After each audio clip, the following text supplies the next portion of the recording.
السلام عليكم ورحمة الله وبركاته مشاهدينا الكرام، أهلا وسهلا ومرحبا بكم مجددا. ها هو أخوكم الحي الصحراوي عاد إليكم والعود أحمد. مع إلياس برنامج يومي كيهتم بقضايا الرأي العام والقضايا الساخنة والأكثر رواج. مع إلياس كنناقشو وكنحلو بطريقة مهنية بكل مصداقية وأمانة.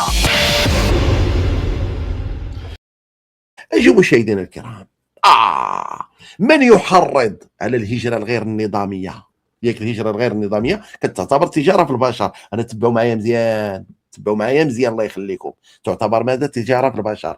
جلالة الملك هضر على الخطابات ديال المبخسين العدميين إلى آخره. ياك الغد لي مباشرة يصدمكم الهضراوي الصحفي الذي بالت عليه الطب، الا وهو حميد المهداوي، خرج ضد في الملك، ضد في الشعب المغربي، خرج يحرض على الحريق، يحرض على الاتجار في البشر.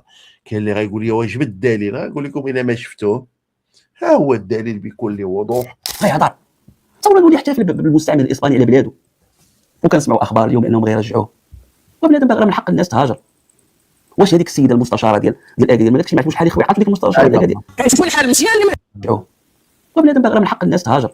شرا البارح السلطات المغربيه ورا طبنا، وراه واحد كيقدر يحرك لكم الالاف يحرك. هذا حميد الحقداوي، هذا المجرم الالكتروني، البارح من بعد الخطاب ديال الملك هذا خرج كيقول لكم من حق الناس تهاجر، وكيتعذر او يعني يبرر بلا راهو حدا في اكادير هذه عامين واللي كنا ردينا عليها بدورنا. اللي قالت لي ما عجبو اكادير حنا نعطيوها الفلوس باش يخوي اكادير. مستشاره جماعيه وشباب من هذا القبيل، واحد بنت السوق، واحد السلقوطه اللي يعني من اسباب الاحتقان هي بعض شي وحدين اللي هما بمسؤوليه اللي ما خصهمش يكونوا فيها. ولكن باش انت اي حاجه ديال الخراب تنشرها وتحرض عليها في بلادنا بمبرر ما، اي واحد يقدر يدير هذا الشيء. هذا القوالب هادو باش كيخدموا معاكم هاد القوالب. مشاهدينا الكرام، واش هادشي هذا واش ماشي التجار في البشر؟ حميد المهداوي البارح يحرض كيقول لكم خرجوا سيروا حرقوا، سيروا تقاتلوا، سيروا شعلوا العافيه في البلاد. واش مازال ما بغيتوش تعيقوا؟ قسما برب العزه والجلال اكثر اعداء هذا المغرب عندك بحال الطراقشيه اللي كانوا، وبحال هاد الحقداويين خونه الداخل الطوابريه العدميين اعداء الله والوطن والشعب المغربي، كيربحوا فلوس صحيحه على ظهر هاد الفئات الهشه، هاد الفئات ديال القرقوبي، هادو كيشجعوهم الجزائريين. يعني كتشوفوا التعاليق اعداء الامه المغربيه، وهو يحرض على الانفجار داخل المغرب. انا راه ما كنقول والو من عندي، انتم اسمعوا. وكنسمعوا اخبار اليوم انهم غيرجعوه، وبنادم باغي من حق الناس تهاجر. واش هذيك السيده المستشاره ديال اكادير ما داكشي ما عرفوش شحال يخوي عطوا ديك المستشاره ديال اكادير كيشوفوا الحال مزيان اللي ما عجبوش يكون مدينه اكادير، يمشي يبكي لشي مدينه اخرى ولا يمشي يجمعوا عليه الفلوس يمشي لشي بلاد اخرى الا بغى يمشي لها. انتم خواو ايوا صافي الناس خواو. الشاعر شنو كيقول الشافعي؟ سافر تجد عوضا عمن تفارقه وانصب فان لذيذ العيش في النصاب فاني رايت وقوف النصاب. تسكت هي على النصاب، سمعتوا؟ وهذا يسمع مني هذا البيت هذا او هاد البيتين هذه ديال الشافعي، قلتها وركزوا معايا الخوت. انا غنضرب راسي مع هذا البيرو هذا، حفظها من عندي وما عرفهاش، ما عرفتهاش كيقول، وكيحرض بها، باغي يدير الارهاب، باغي يدير الانقلاب في المغرب، باغي كيحرض على الهجره الغير النظاميه في المغرب بالكلام اللي انا كنقوله ديال من هو ديال الامام الشافعي. بلاصه تقول للناس هي ردوا البال، راه شنو واقع، راه البلاد ديالنا ما تستحقش هاد الفتنه هادي. لا هو كيقول لهم هاجروا. اسمعوا، كيجيب مبرر بكلام ديال وحده فاسقه، يعني وحده قالت كلام اللي لا مردود عليها، فهمتي يعني، وهذه بحالها خصهم المحاسبه. لا هذه عامين قالت له هو كيجيب لك زعما هذه مفهومه ياك. هنا شنو كيورا الامام الشافعي كيقول لك اللي قال اش قال؟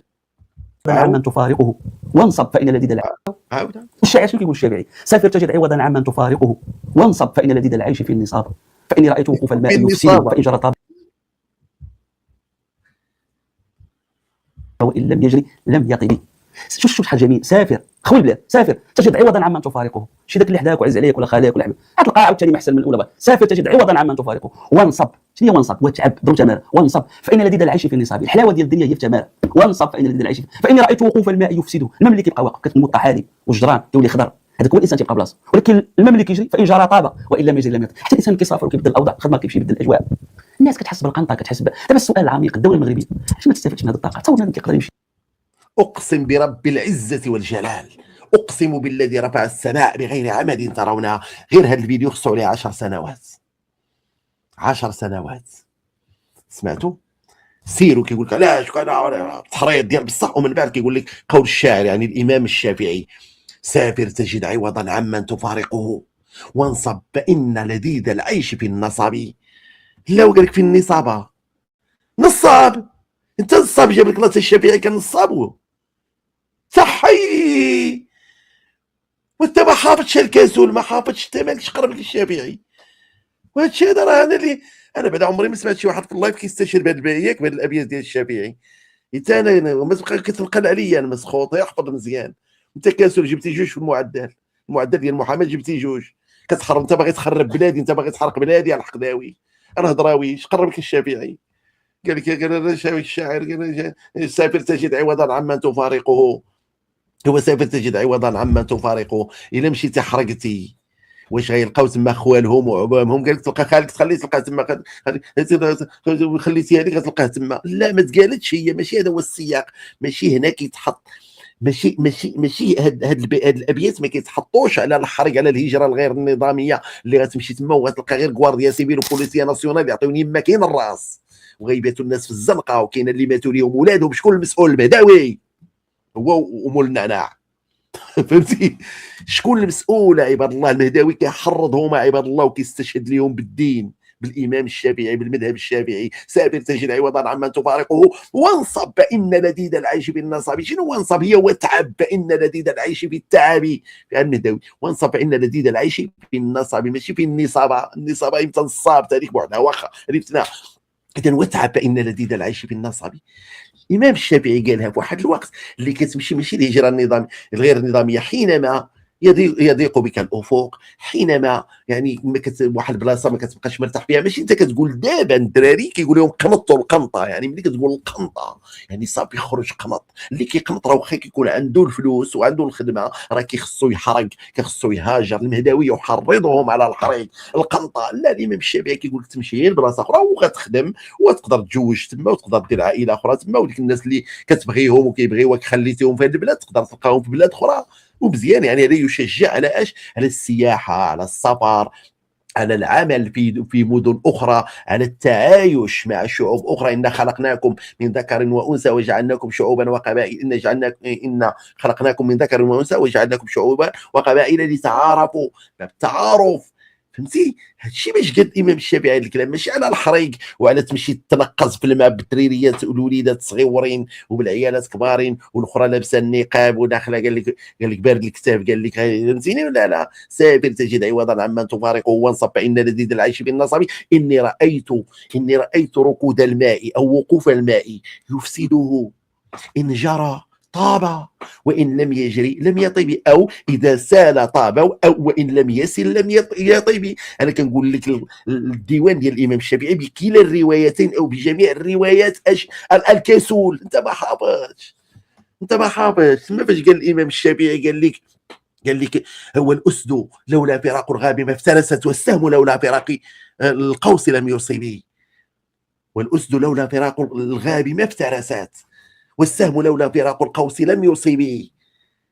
إني رأيت ركود الماء يفسده، إن جرى طاب وإن لم يطب لم يسين. الشمس عفوا، والشمس إن ضلت في الفلك دائمة لملها الناس من عجم ومن عربي. حفاظ الهضراوي الكسول جايب جوج في المعدل اصاحبي، لقيت البلاد سايبه جوج في معدل الكسول كتحرض الناس بالامام الشافعي. يا الجاهل والله انك لاجهل من حمار اهليك، واني لاطالب السلطات المغربيه الا تسكت والا تقف مكتوفه الايدي امام هؤلاء المحرضين. ياك هضرنا بجيل زيد وهضرنا وتبين وتاكد للجميع، سواء السلطات المغربيه سواء الناس اللي كيسمعونا واللي كيعرفوا المصداقيه فين كاين، على ان هذا وغيره وهذا وغيره من المغرضين المفسدين يعني الاغراض والاهداف ديالهم باينه. هذا باغي اسقاط النظام وانا اعي ما اقول وهو يعلم، وكنقول ليه يلاه الا هادشي ماشي صح سير دعيني الرويجل، انت باغي اسقاط النظام. الفيديو عندنا مع المرابط، كتقول ليه انت باغي دير الثوره، دير اخاي حنا الهدف ديالنا واحد وكل واحد والاسلوب ديالو. انت باغي تطيح دير الثوره، باغي تسقط النظام، احنا راه كيف غير كل واحد والاسلوب ديالو. خي علي يا علي، كل واحد بالاسلوب ديالو. انت باغي تاكل بكسكسو باللقمه، هذاك باغي ياكل بالمعلقه. انا عندي اسلوبي يا علي. الاخر اللي ما باغيش ياكل كسكسو شنو غنديروا معاه؟ علي العدو ديالك هو العدو ديالي علي. ماني المستفيد باش يخاصمنا علي. هو كيقول العدو ديالو هو محمد السادس في واحد المقطع ديال الفيديو، انت كتقول ليه العدو ديالك هو العدو ديالي علي. اللي غادي نطوروه غادي نقصروه. انا اللي منعني ما منعنيش ديك القضيه ديك المغتشم ولا كنقولوا ديال العالي باغي كيقولها، انا اللي منعني هو محمد السادس. واش نقولوا انا؟ شوف ما نبقاوش نضيعوا الوقت ديالنا بالكيعانه.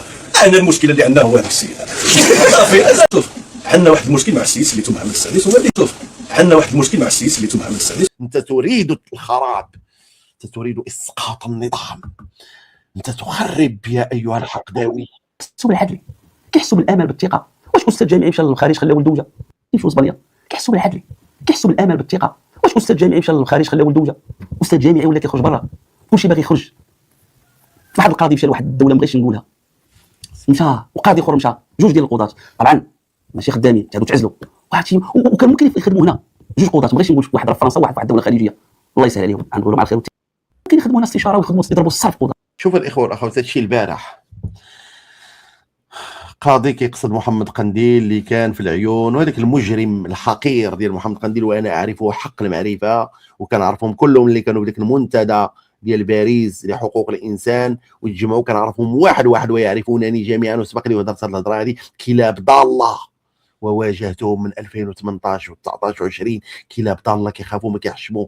الدور ديالو في الحياه والمحتوى ديالو هو السب والطعن في جلاله الملك. هذا هو القاضي المعزول محمد قنديل. البارح كيقول القاضي مثلا الله يسهل عليه، شهرين ولا 3 شهور شنو قال؟ الاستاذ محمد قنديل الله يذكره بخير. هذا راه المحتوى ديالو كل نهار هو السب والطعن في الاسره الملكيه، في الاسره العلويه، والدعوه لاسقاط النظام. كان هذا هو محمد قنديل، هذا الكلب يعني من كلاب القرناني، يعني من خونه الخارج. اذا مشاهدينا الكرام، ما رايكم في الهضراوي وفي موالاته ومحبته وتلميع صوره اصحابه من الخونه المعروفين المعادين لجلاله الملك؟ ما رايكم؟ هل ما سمعتم مشاهدينا الكرام فيه تحريض؟ سيروا شي كيفاش تحريض وتزيين الضفه الاخرى لمن الشباب طبعا اللي هما في وضعيه هشه، اللي هما مستوى يعني ما واصلينش يعني باش يفكروا باش يشوفوا هادشي اللي كنشوفوه حنا. كلام طويل والسكات حسن مشاهدينا الكرام، ميكروب والله ميكروب حقيقي، ولكن نحن نطالب السلطات لان هادشي هذا حنا شفناه. هذا الهضراوي هو وصحابه من الاسباب ديال العوافي العافيه اللي شعلات وضربوا الناس في الاجهزه الامنيه وضربوا مواطنين وتحرقوا سيارات. هذا كان يحرض على الفيديو عندنا، يحرض على القوات العموميه، يحرض على رجال الامن الوطني، يحرض عليهم في الفيديوهات. فشي نزيد تعيلي صافي راه وصل ساعه الصفر. شوفوا اش كيديروا، شوفوا اش كيديروا المواطنين، شوفوا اش دار هذاك الداف قراي زداف. ايه وكان القيدوم ديال المحرضين هو توفيق بوعشرين. دابا في هذه المره هذه ولا كيدير زعما فيها فهمتي يعني صاحب الصوت الانثوي داير فيها عميق دابا والى اخره.